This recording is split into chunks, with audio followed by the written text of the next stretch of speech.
अयोध्येत राम मंदिराचा प्राणप्रतिष्ठा सोहळा सुरू झालाय। त्यानिमित्तानं अयोध्येत रामायणाचा लेझर शो आयोजित करण्यात आला। हा शो पाहण्यासाठी रामभक्तांनी मोठ्या संख्येनं गर्दी केली। अयोध्येत रामाच्या प्राणप्रतिष्ठा सोहळ्याला सुरुवात झाली आहे। त्याचाच भाग म्हणून शरयू घाटावर पूजा करण्यात आली आहे। या पूजेनंतर विविध धार्मिक सोहळे अयोध्येत पार पडणार आहेत। आज तीर्थपूजन, जलयात्रा सोहळे होतील, तर औषधाधिवास, केसराधिवास, घृताधिवास, धान्याधिवास सोहळे उद्या पार पडतील।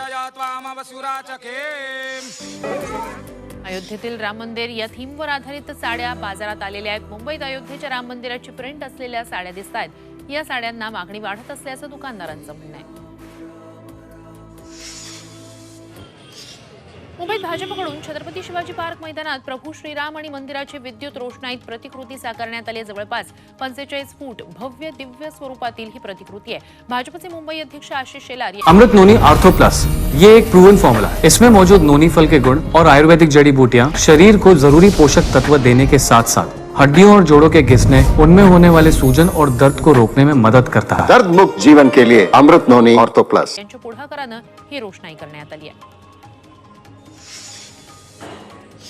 शेफ विष्णू मनोहर अयोध्येत 26 जानेवारी नंतर 7000 किलो श्रीराम शिरा तयार करून 2 नवे जागतिक विक्रम रचणार आहेत। त्यासाठी 1800 किलो वजनाची जगातील सर्वात मोठी कढई हनुमान कढई तयार करण्यात आली। ही कढई विष्णू मनोहर अयोध्येतील राम मंदिराला अर्पण करणार आहेत। तर अयोध्या कार्यक्रमापूर्वी कोराडीत 6000 किलो श्रीराम शिरा तयार केला जाणार आहे। धुळ्यात पांझरा नदीपात्रात राम मंदिर साकारण्यात येत आहे। 22 तारखेला अयोध्येत होणाऱ्या राम प्राण प्रतिष्ठेला सर्वच भाविकांना जाता येणार नाही, अशा भक्तांसाठी हे मंदिर उभारलं जात आहे।